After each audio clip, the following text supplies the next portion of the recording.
මං ගියා පුතාගේ අනාගත ගැන සාත්‍රයක් අහන්න. අවුරුදු 3කින් පුතා ලොකු තැනකට එනවලු වන්නේ. ඕකට සාත්‍ර අහන්න ඕනේ. ඔයා දන්නේ කපු මහත්තයා හරි බලවත්ලු. මං නම් ඕක දැනගෙන හිටියා. ඇයි ඔත් සාත්‍ර කියනවද? පුතාගේ අනාගතය ගැන හිතලා මම පටන් ගත්තා HDFC Smart Goals account එක. දරුවගේ අනාගතය ගැන හිත ඉන්නේ නැතුව අවුරුදු 3කින් ඩිග්‍රී එක කම්ප්ලීට් කරවන්න.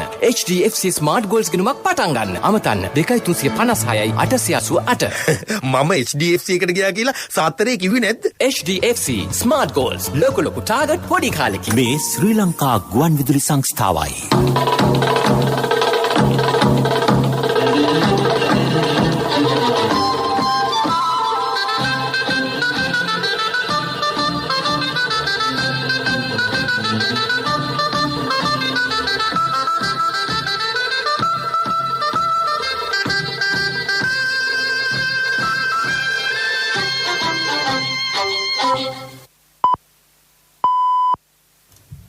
දොළහයි 45යි. මේ ශ්‍රී ලංකා ගුවන් විදුලි සංස්ථාවයි. මෙන්න ප්‍රවෘත්ති. සංස්කරණය ඉනෝකා බ්‍රෝහිය ප්‍රකාශය ගයන් කෞශාල් ජයවීර. ලලිත් වීරතුංග සහ අනුෂ පැල්පිට යන මහත්වරුන් සිල්රෙදි නඩුවෙන් නිදහස්. බස්නාහිර පළාතෙන් පිටත රජයේ පාසල් 3 වන වාරය සඳහා ලබන සඳුදා ආරම්භේ. පවතින තත්ත්වය හමුවේ රජය ප්‍රශස්ත අයවැයක් ඉදිරිපත් කර ඇති බව හිටපු ජනාධිපති මෛත්‍රීපාල සිරිසේන මහතා පාර්ලිමේන්තුවේදී පවසයි. නව නිවාස 16,000ක් ඉදිකරන සියපත නිවාස ව්‍යාපෘතිය ආරම්භේ. දේශීය ටින් මාළු සතුස සහ සමුපකාර මගින් රුපියල් 200ක සිල්ලර මිලකට. කොවිඩ් එන්නත බෙදා හැරීමට ඇමරිකාවේ ෆයිසර් සමාගම හදිසි අවසරයක් ඉල්ලුම් කරයි. එංගලන්ත ක්‍රිකට් කණ්ඩායම වසර 16කට පසු පාකිස්තානයේ තරඟ සංචාරයකට සූදානම්. සිල්රෙදි නඩුව සම්බන්ධයෙන් වරදකරු වී වසර 3ක සිරදඬුවම් හා දඩමුදල් නියම වී අප මත මුදා හැර සිටි හිටපු ජනාධිපති ලේකම් ලලිත් වීරතුංග සහ විදුලි සංදේශ නියාමන කොමිසමේ හිටපු අධ්‍යක්ෂ ජෙනරාල් අනුෂ පැල්පිට යන මහත්වරුන් එම චෝදනාවලින් නිදොස් කොට නිදහස් කරන ලෙස අභියාචනාධිකරණය නියම කරයි. කුමුදුනි වික්‍රමසිංහ සහ දේවිකා ආබේරත්න යන මහත්මීන්ගෙන් සමන්විත අභියාචනාධිකරණ විනිසුරු මඩුල්ල මෙම තීන්දුව ප්‍රකාශයට පත් කළහ. තීන්දුව ප්‍රකාශයට පත් කළ විනිසුරු කුමුදුනි වික්‍රමසිංහ මහත්මිය එම පෙත්සම්වල පෙත්සම්කාර පාර්ශවයේ සහ නීතිපතිවරයා විසින් ඉදිරිපත් කරන ලද කරුණු පුළුල් ලෙස විග්‍රහ කිරීමෙන් අනතුරුව මෙම තීන්දුව ලබා දුන් බව පැවසුවාය. නඩුවේ විත්තිකාර අභියාචකයන් දෙදෙනා ජ්‍යෙෂ්ඨ රාජ්‍ය සේවයේ නිලධාරීන් බව සඳහන් කළ විනිසුරුවරිය ඉදිරිපත් වන සාක්ෂි හා ලේඛන විශ්ලේෂණය කිරීමේදී එම සිද්ධියට අදාළව ඔවුන් වංක සාවද්‍ය පරිහරණය කිරීමක් සිදු කළ බවට තහවුරු කළ හැකි සාක්ෂි අනාවරණ නොවන බව සඳහන් කළාය. ඒ අනුව සාවද්‍ය මුදල් පරිහරණය සම්බන්ධයෙන් විත්තිකරුවන්ට එරෙහිව මහාධිකරණය හමුවේ ගොනු කර තිබූ අධිචෝදනා 3 සාධාරණ සැකයකින් තොරව ඔප්පු වී නොමැති බව පෙන්වා දුන් විනිසුරුවරිය විත්තිකරුවන් නිදොස් කොට නිදහස් කරන ලෙසද නියෝග කළාය. මෙම නඩු තීන්දුවේ පිටපතක් වැඩිදුර කටයුතු සඳහා කොළඹ මහාධිකරණය වෙත යොමු කරන ලෙසද විනිසුරු මඩුල්ල අභියාචනාධිකරණයට නියෝග කළහ. බස්නාහිර පළාතෙන් පිටත රජයේ පාසල් 3 වන වාරය සඳහා ලබන සඳුදා ආරම්භ කරන බව අධ්‍යාපන අමාත්‍ය මහාචාර්ය ජී.එල්. පීරිස් මහතා පවසයි. 1 ශ්‍රේණියේ සිට 5 ශ්‍රේණිය දක්වා පන්ති ආරම්භ නොකෙරේ. කොවිඩ් වසංගත තත්ත්වය සලකා බලා මෙම තීරණය ගෙන තිබේ. බස්නාහිර පළාතේ පාසල් විවෘත කිරීම සම්බන්ධයෙන් ඉදිරියේදී තීරණයක් ගන්නා බවද අධ්‍යාපන අමාත්‍යාංශය පවසයි. දිවෙන පුරා රජයේ පාසල්වල 3 වන වාරය ලබන 23 වෙනිදා ආරම්භ කිරීමට නියමිතව තිබින. මීට පෙර පාසල් ආරම්භ කිරීමට නියමිතව තිබුණේ ඉකුත් 9 වෙනිදායි. එහෙත් පවතින කොරෝනා තත්ත්වයේ හේතුවෙන් පාසල්වල 3 වෙනි වාරය ආරම්භ කිරීම සති 2කින් දීර්ඝ කෙරින. මේ අතර බස්නාහිර පළාතේ සිටින පිට පළාත්වල සිසුන්ට සහ ගුරුවරුන්ට එම පාසල්වලට පැමිණීම තහනම් බවද අධ්‍යාපන අමාත්‍යාංශය පවසයි. අයවැය දෙවන වර කියවීමේ විවාදයේ දෙවන දිනය අදයි. අද විවාදයේ පැවැත්වෙන අතරතුර ජනාධිපති ගෝඨාභය රාජපක්ෂ මැතිතුමාද සභාගර්භයට පැමිණියේය. විවාදයට එක්වෙමින් හිටපු ජනාධිපති පාර්ලිමේන්තු මන්ත්‍රී මෛත්‍රීපාල සිරිසේන මැතිතුමා සඳහන් කළේ පවතින තත්ත්වය හමුවේ රජය ප්‍රශස්ත අයවැයක් ඉදිරිපත් කර ඇති බවයි. රටට අවශ්‍ය ආහාර 90%ක් දේශීය වශයෙන් නිෂ්පාදනය කළ හැකිය. එවැනි තත්ත්වයක් යටතේ දේශීය වශයෙන් නිෂ්පාදනය කළ හැකි භාණ්ඩ ආනයනයට රජය පනවා ඇති සීමා අගය කළ යුතු බව ඔහු කීවේය. අපේ ප්‍රශ්න අපිම විසඳාගමු යන සංකල්පය මෙම අයවැය අඩංගු බව සිරිසේන මහතා සඳහන් කළේය. දුප්පත්කම අවම කිරීම සඳහා මෙමගින් පියවර රැසක් හඳුන්වා දී ඇතැයි හෙතෙම පැවසිය. මුදල් අමාත්‍යවරයා වගේම ජනාධිපතිතුමත් රජයත් කාලීන වශයෙන් මේ තිබෙන ප්‍රශ්න අතරේ ඉතාම හොඳ අයවැයක් ඉදිරිපත් කළේ කියලයි මම සඳහන් කරන්නේ. මූලික වශයෙන්ම 1970-77 ශ්‍රීමාව් බණ්ඩාරනායක මැතිණියගේ කාල සීමාව තුල ආචාර්ය එන්.එම්. පෙරේරා මුදල් ඇමතිතුමා ඉදිරිපත් කරපු අයවැය යෝජනාත් ඒ ප්‍රතිපත්ති වල තිබුණු දේශීය නිෂ්පාදන දේශීය කර්මාන්ත අපේ දේ අප විසින් වර්ධනය කර ගැනීමේ ප්‍රතිපත්තිය 1977 විවෘත ආර්ථිකයත් සමග කඩා හැලුණා. අපේ රටේ අප විසින් නිෂ්පාදනය කළ හැකි දේ පිළිබඳව අපි අවධානය යොමු කළා නැහැ. වර්තමාන ජනාධිපතිතුමා මේ සම්බන්ධයෙන් අනුගමනය කරන ප්‍රතිපත්තිය මම ඉතාමත් අගය කරනවා. පසුගිය රජය සමයේ වතුකම්කරුවන්ට රුපියල් 1000ක මුදලක් ලබා දීමට නොහැකිවද වත්මන් රජය එය ලබා දෙන බව චාමර සම්පත් මන්ත්‍රීවරයා පැවසිය. විවාදයට එක්වෙමින් ඔහු සඳහන් කළේ රුපියල් 1000 ලබා දීමට වතු හිමිකරුවන්ගේ කැමැත්ත අනවශ්‍ය බවයි. අයවැය විවාදය ලබන 21 වෙනිදා දක්වා පැවැත්වේ. ඒ පිළිබඳව ඡන්දය විමසීම 21 වෙනිදා පස්වරු 5ට සිදු කෙරේ. ලබන 23 වෙනිදා සිට දෙසැම්බර් 10 වෙනිදා දක්වා කාරක සභාවස්ථාව පිළිබඳ විවාදය පැවැත්වීමට නියමිතයි. දෙසැම්බර් 10 වෙනිදා පස්වරු 5ට තෙවන වර කියවීමේ ඡන්ද විමසීම සිදු කෙරෙන බව පාර්ලිමේන්තුවේ මහලේකම් ධම්මික දසනායක මහතා නිවේදනය කරයි. අයවැය විවාදයේ පැවැත්වෙන දිනවල පාර්ලිමේන්තුව දිනපතා පෙරවරු 9 සිට පස්වරු 5:30 දක්වා රැස් වෙයි.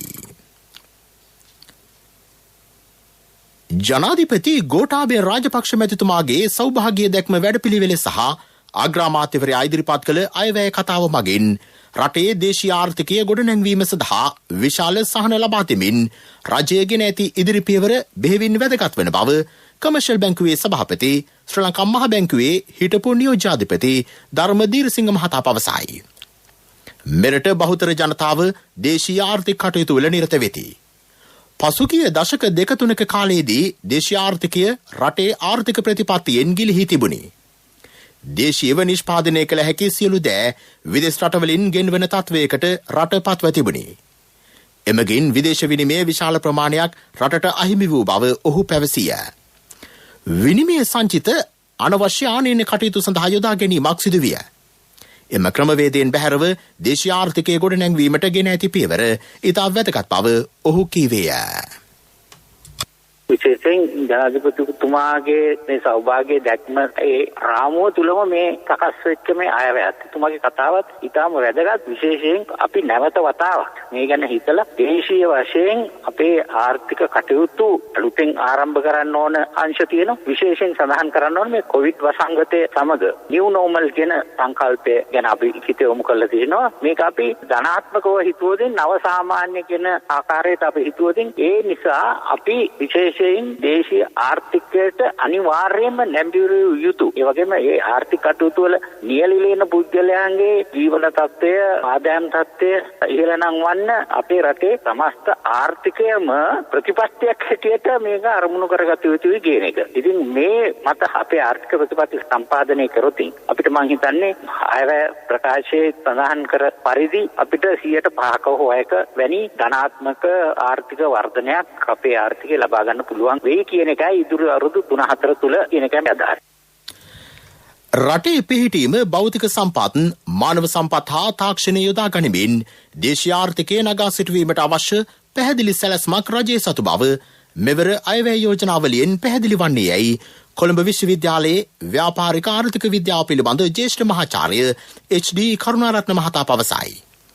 ඒ පිළිබඳව ජාතික ගුවන්විදුලියට වැඩිදුරටත් අදහස් දැක්වූ කරුණාරත්න මහතා විශේෂයෙන්ම දේශීය ආර්ථිකය ගොඩනැගීමට අවශ්‍ය වන ව්‍යවසායකත්වයක් ගොඩනගන්න ණය පහසුකම් සුලභ කිරීම, පොලි අනුපාත අඩු කිරීම කියන එක දීර්ඝව තිබුණු දෙයක්. ඒ හා සමගම යමින් පොලි අනුපාතය තවදුරටත් අඩු වෙන විදිහට විවිධ ණය වර්ග යෝජනා කිරීම, ඒ වගේම 2019 දෙසැම්බර් මාසයේ සිට හඳුන්වලා දුන්නු ආර්ථික වෙනස්කම්, ඒ කියන්නේ බදු අඩු කිරීම, බදු ඉවත් කිරීම, බදු නිදහස් කිරීම කියන කාරණා අයවැය ලේඛනයක් හැටියට මේ තුල අන්තර්ගත වුණා. මේවායින් ඇත්තටම දේශීය ආර්ථිකය ප්‍රවර්ධනය කිරීමට විශාල සහනයක් ලැබෙනවා. මම හිතනවා දේශීය ආර්ථිකය සඳහා අවශ්‍ය වන ප්‍රතිපත්ති වන පොලි අනුපාතය අඩු කිරීම, ව්‍යවසායකයන් ප්‍රවර්ධනය කිරීම සඳහා ඔවුන්ට පහසුකම් සැලසීම, මෙන්න මේ කාරණා අපි මේ අයවැය තුල දකිනවා.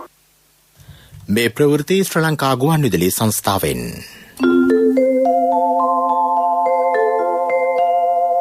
දරුවගේ අනාගතය ගැන හිත ඉන්නේ නැතුව අවුරුදු 3කින් ඩිග්‍රී එක කම්ප්ලීට් කරවන්න. HDFC Smart Goals ගණුමක් පටන් ගන්න. අමතන්න 2356යි 888.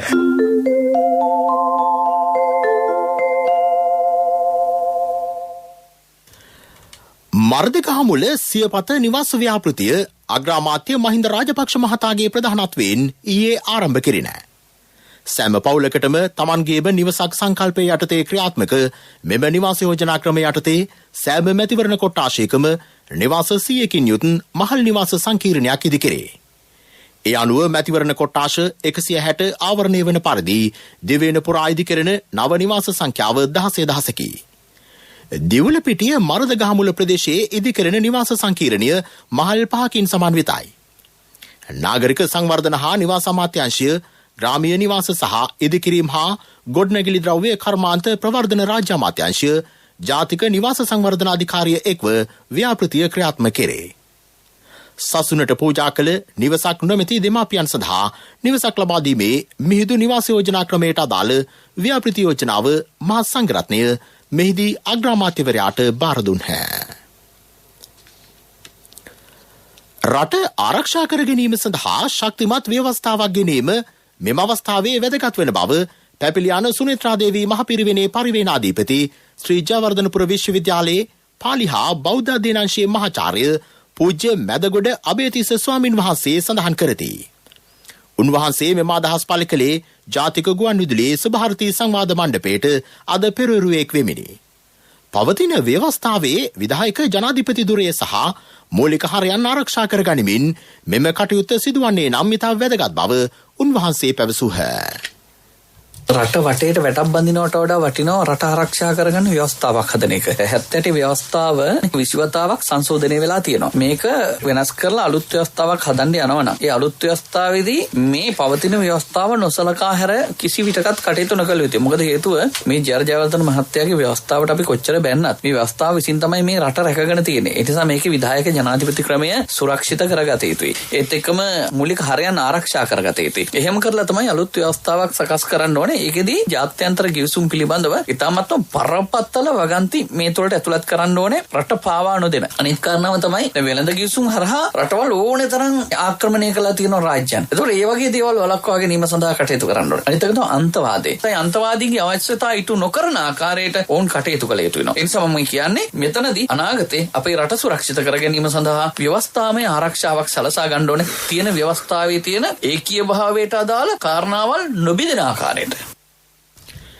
අභියෝග හමුවේ රටේ සංවර්ධනයේ විවිධ පැතිකඩ පිළිබඳව සාර්ථක වැඩපිළිවෙළක් ක්‍රියාත්මක කරන රජයක් අසමත් රාජ්‍යයක් ලෙස අර්ථ දක්වන්නේ කෙසේදැයි මෙම අවස්ථාවට එකු පළාත් සභා සහ පළාත් පාලන කටයුතු පිළිබඳ රාජ්‍ය අමාත්‍ය රියාඩ්මිරාල් සරත් වීරසේකර මහතා පැවසීය. ජනතාවට පොරොන්දු වූ පරිදි දේශීය සම්පත් විකිණීමකින් තොරව රටේ සංවර්ධනයේ ඉදිරි පියවර කරා ගමන් කරන බව ඔහු කීවේය. මේ වසර කාලය තුළ ජනාධිපතිතුමා ආවට පස්සේ හැම ගමකටම නිවසක් ග්‍රාම සේවක සම් 14000 ගණක් තියෙනවා. ඒ හැම ගමකටම නිවාස 14000ක් එතකොට ඉතාලම කඩමින් පිළිවෙත කරගෙන යනවා. අර ඉස්සෙල්ලා කිව්වා වගේ විශ්වවිද්‍යාල ධාරිතාව ජාතික පාසල් වැඩි කරනවා. එතකොට ජාතික පාසල් වැඩි කළා කියන්නේ එතකොට හැම දිස්ත්‍රික්කයකම වගේ බොහෝ පහසුකම් තියෙන පාසල් ඇති වෙනවා. ඒ රැකියා ලක්ෂයක් ඇති වෙනවා. ඒ උසස් පෙළ සාමාන්‍ය පෙළ නැතිව ඒ වගේම උපාධිධාරීන්ට අදිමකට 60000ක් කියලා ලබා දීලා තියෙනවා. එතකොට මෙලට ඖෂධ නිෂ්පාදනය කරනවා. ඉතින් මේ වගේ එකක් කොහොමද අසමත් රාජ්‍යයක් හැටියට කියන්නේ වගේම තමයි අපි ජනාධිපතිවරණයේදී සහ මහමැතිවරණයේදී කිව්වේ මේ දේශීය සම්පත් විකුණන්න දෙන්නේ නැහැ. විකුණන එක සම්පූර්ණයෙන්ම හෙලා දැකලා තමයි අපි ජනතාව දැනුවත් කරලා 3/2 බලයක් ඇති කරගත්තේ. ඒ වගේම දේශීයතාවයේ ජනාධිපතිවරයෙක් ඇති කරේ. දේශීය ටින් මාළු කර්මාන්තයේ වැඩි දියුණු කිරීමට සියලු ක්‍රියාමාර්ග ගන්නා බව ඩග්ලස් දේවානන්දා සහ බන්දුල ගුණවර්ධන යන අමාත්‍යවරු පවසති. එම දෙපළ සහ දේශීය ටින් මාළු නිෂ්පාදකයන්ගේ සංගමය අතර සාකච්ඡාවක් වෙළඳ අමාත්‍යාංශයේදී ඊයේ පැවැත්වින. පවතින වසංගතය හමුවේ ටින් මාළු නිෂ්පාදන තොග සතුස සහ සමුපකාර මගින් රුපියල් 200ක සිල්ලර මිලකට අලෙවි කිරීමට නිකුත් කරන ලෙස අමාත්‍යවරුන් දෙපළ කළ යෝජනාවට දේශීය ටින් මාළු නිෂ්පාදකයන්ගේ සංගමය ඒකමතිකව එකඟ විය.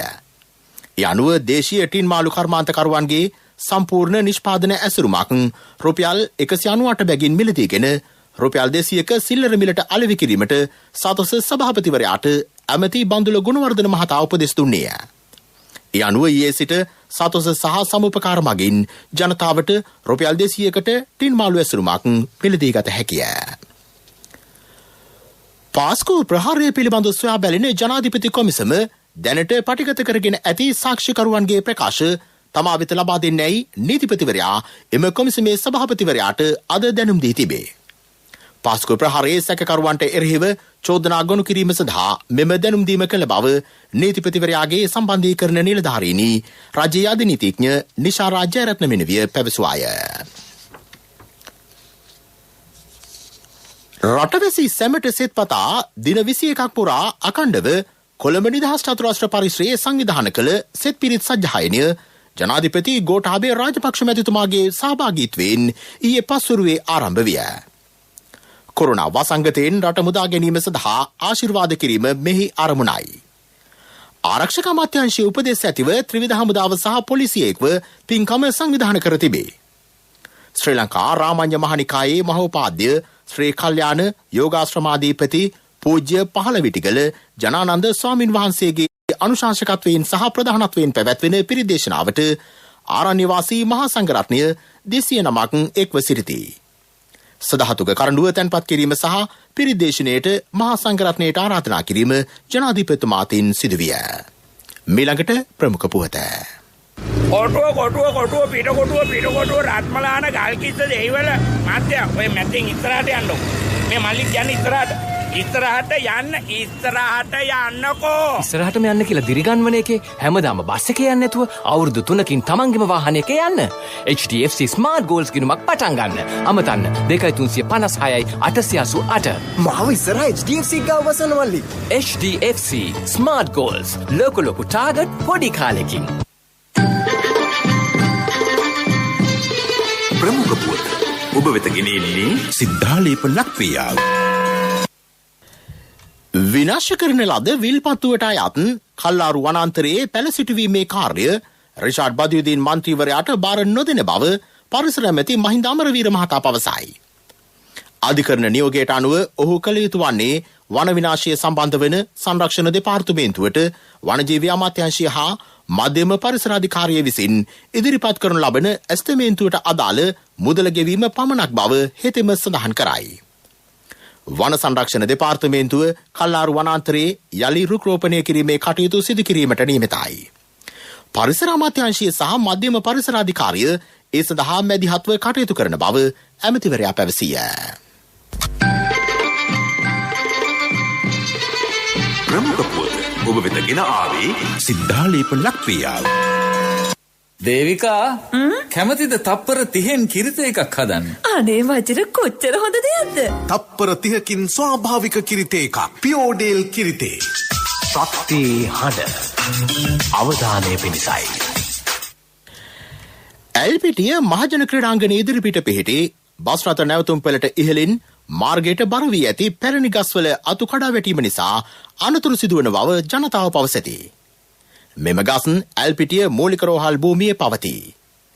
ගස්වල අතු කපා දමා තමන්ට ආරක්ෂාව සලසා දෙන ලෙස ජනතාව අදාළ බලධාරීන්ගෙන් ඉල්ලා සිටිති.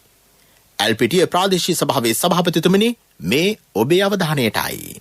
සිරිලක බැතිමතුන්ට දඹදිව වන්දනාව යළිත් ඇරඹීම පිණිස සිදු කෙරෙන ආර්ය කිරි දඹදිව වන්දනා මහා සත්‍යක්‍රියා අධිෂ්ඨානය බුදුන් වැඩිලක් බිමෙන් බුදුන්ගේ දේශය දඹදිවෙන් මුළු මහත් ලෝකයෙන් කොරෝනා වසංගතය දුරු වේවා. ආර්ය කිරි දඹදිව වන්දනා සත්‍යක්‍රියා අධිෂ්ඨානය හොඳම දේ ශ්‍රී ලාංකික ජනතාවට ලබා දෙන ආර්ය කිරි වෙතින්. ලෝක ප්‍රවෘත්ති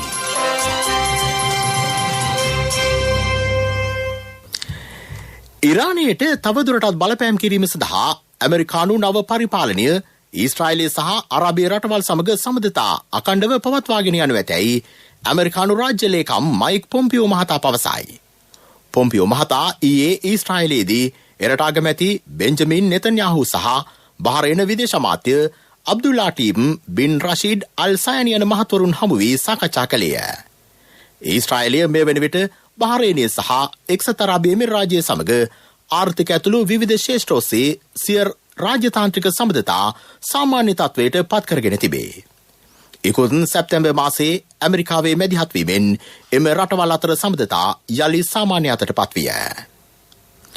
එක්සත් ජනපදයේ දැවැන්ත ඖෂධ සමාගමක් වන ෆයිසර් සමාගම කොවිඩ් වෛරසයට එරෙහිව නිපද වූ එන්නත සඳහා හදිසි අවසරයක් ඉල්ලුම් කිරීමට සූදානම් වෙයි.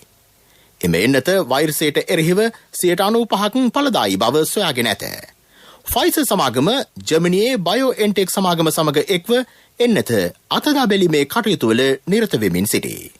පුද්ගලයන් 40,000කට වැඩි සංඛ්‍යාවක් යොදා ගනිමින් එන්නත අතදා බැලීමේ අවසන් විශ්ලේෂණය ෆයිසර් සමාගම ඊයේ ප්‍රකාශයට පත් කළේය.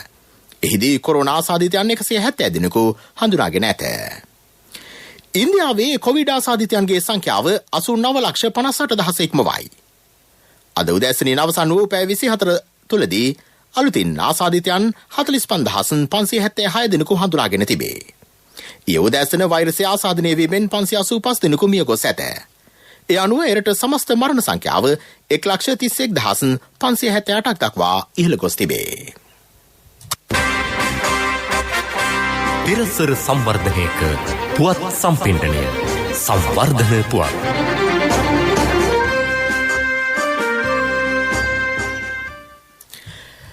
කාපට් නැතුරු මාර්ග කිලෝමීටර් ලක්ෂයක් සංවර්ධනය කිරීමේ රජයේ ව්‍යාපෘතියට සමගාමීව ගාල්ල මැතිවරණ කොට්ටාශයේ කාපට් මාර්ග ව්‍යාපෘති 8ක් කඩිනමින් ක්‍රියාවට නැංවේ. රජයේ සඳහා රුපියල් ලක්ෂ 2,700ක් වැය කරයි. අදියර කිහිපයක් යටතේ මෙම ව්‍යාපෘති ක්‍රියාවට නැංවේ. ක්‍රීඩා පුවත්. එංගලන්ත ක්‍රිකට් කණ්ඩායම වසර 16කට පසු පාකිස්තානයේ තරඟ සංචාරයකට සූදානම් වෙයි. එම කණ්ඩායම ලබන වසරේ ඔක්තෝබර් 14 සහ 15 යන දෙදින කරච්චිහිදී පන්දුවර 2020 තරඟ දෙකකට සහභාගී වීමට නියමිතයි. ලබන වසරේ මුල් මාස කිහිපයේදී එංගලන්ත කණ්ඩායම ශ්‍රී ලංකාවේ සහ ඉන්දියාවේ තරඟ සංචාරයක නිරත වීමටද නියමිතයි. ලබන වසරේ ඉන්දියාවේ පැවැත්වෙන පන්දුවර 2020 ලෝක කුසලාන ක්‍රිකට් තරඟාවලියට පෙර සූදානමක් ලෙස එංගලන්ත කණ්ඩායම පාකිස්තාන තරඟ සංචාරයේ නිරත වෙයි. එංගලන්ත කණ්ඩායම ලබන වසරේ ඔක්තෝබර් 12 වෙනිදා කරච්චි වෙත පැමිණීමට නියමිතයි. ලබන වසරේ නොවැම්බර් මැද භාගයේ ආරම්භ වන පන්දුවර 2020 ලෝක කුසලානයේ සඳහා එංගලන්ත කණ්ඩායම ලබන වසරේ ඔක්තෝබර් 16 වෙනිදා ඉන්දියාව බලා පිටත් යන බව විදේශ මාධ්‍ය වාර්තා කරයි. ව්‍යාපාරික පුවත් ඔබ වෙත ගෙන එන්නේ රන් බහන්ඩ පළුදු නොකොට ඉතා ආරක්ෂාකාරී ලෙස තබා ගන්නා අතරම අය කරන්නේ අඩු පොලියකේ NSB රන් සහන සේවාව මුදල් හදිසියකට රත්තරන් විසඳුම. කොවිඩ් වසංගතය හමුවේ අභියෝග රැසකට මුහුණ දී ඇති ශ්‍රී ලංකා සංචාරක ව්‍යාපාරය නවමානයකින් ඉදිරියට ගෙන යාමට ඊජිප්තුවේ ශ්‍රී ලංකා තානාපති කාර්යාලය වැඩපිළිවෙලක් සකස් කර ඇත. ඔබේ සුව අසුනේ සිටම වනසතුන් නැරඹීමේ චාරිකාවක යෙදෙන්න යන බැවින් අන්තර්ජාලය ඔස්සේ කෙරෙන සංචාර මගින් මෙරට සංචාරක ව්‍යාපාරය ව්‍යාප්ත කිරීම මෙහිදී සිදු කෙරේ. ඉකුත් 4 වෙනිදා ආරම්භ කළ එම වැඩසටහනට අනුව ඊජිප්තු සංචාරකයන් ශ්‍රී ලංකා සන්නාමයේ සමග සම්බන්ධ වීමට උනන්දු කරලීම සිදු කෙරේ. කොවිඩ් වසංගතයෙන් පසු මෙරට සංචාරක කර්මාන්තය යථා තත්ත්වයට පත්වීමත් සමග ඔවුන්ට මෙරට සංචාරය කිරීමේ උනන්දුවක් ඇති කිරීම මෙමගින් සිදු කෙරේ. මේ සඳහා ඊජිප්තුවේ ශ්‍රී ලංකා තානාපති කාර්යාලය මෙරට සංචාරක ව්‍යාපාරය සමග සහයෝගී ප්‍රයත්නයක් ලෙස නයිල් TV ඉන්ටර්නැෂනල් ආයතනය සමග අත්වැල් බැඳගෙන තිබේ. ව්‍යාපාරික පුවත් ඔබ වෙත ගෙනාවේ මේ අලුත් ඕඩරේ සෑහෙන විශාලයි. දැන් ඉඳන් වැඩට ඉක්මන් කරන්න. ඊ ටික ලැබුණොත් අපි බඩු ටික දෙන්න. ලොරි ඇවිල්ලා. තව 60000ක් අඩුයි. හරි. මම පරක්කු වෙනතු ගෙනත් දෙන්න. MSB එකට යන්න වෙනවා. තාත්තට සල්ලි හදිස්සියක්. ඔබේ රන් භාණ්ඩවල වටිනාකම වෙළඳපළ අගයට වඩා බොහෝ වැඩි බව අප දනිමු. ඒ නිසාම රන් භාණ්ඩ පළුදු නොකොට ඉතා ආරක්ෂාකාරී ලෙස තබා ගන්නා අතරම අය කරන්නේ අඩු පොලියකේ. NSB රන් සහන සේවාව මුදල් හදිසියකට රත්තරන් විසඳුම. ආර්ථික පුවත් ආවරණය ලොකු සර් පුතාගේ වැඩේ කරගත්තද? පුතාට හොඳම ලැප්ටොප් එකක් අරන් දුන්නා. ක්‍රෙඩිට් කාඩ් එකට ලොකු වටමක් තිබ්බනේ. ලොකු සර් ක්‍රෙඩිට් කාඩ් පාවිච්චි කරනවද? ජීවිතේ ප්‍රයෝජනවත් දේවල් කරන්න LOLC ක්‍රෙඩිට් කාඩ් එකෙන් ලැබෙන්නේ ලොකු හයියක්නේ. LOLC ෆයිනෑන්ස් ක්‍රෙඩිට් කාඩ් පත ජීවිතේම සපුරාලයි. ගාල්ල දිස්ත්‍රික්කයේ කුරුඳු වගාව තුළින් සකස් කර ගන්නා වියලි කුරුඳු ප්‍රමාණය අක්‍රයකින් කිලෝ 400ක් දක්වා වර්ධනය කර ගැනීමේ සැලැස්මක් අපනේන කෘෂිකර්ම දෙපාර්තමේන්තුව හඳුන්වා දෙයි. දැනට අකරයකින් ලබාගත හැකි වන්නේ වේලි කුරුඳු කිලෝග්‍රෑම් 200-250 අතර ප්‍රමාණයකි. වගා ඉඩම් නිසි කලට නඩත්තුව පොහොර යෙදීම නවතාක්ෂණ භාවිතය මගින් අපේක්ෂිත ඉලක්ක සපුරා ගැනීමට නියමිතයි. ජය අයියා මොකෝ ඊරේ පාක් එකට ආවේ නැත්තේ? අපේ පොඩි දූ ඉස්කෝලේ දුවන තරගයකින් පළවෙනි වුණානේ. කට්ටියම එක්කගෙන ගියා කෑමකට. එහෙනම් බර වියදම් ඇතිනේ. LOLC ක්‍රෙඩිට් කාඩ් එක අතේ තිබ්බ නිසා සල්ලි ගැන බයක් තිබ්බෙම නැහැ. LOLC ෆයිනෑන්ස් ක්‍රෙඩිට් කාඩ් පත ජීවිතේම සපුරාලයි.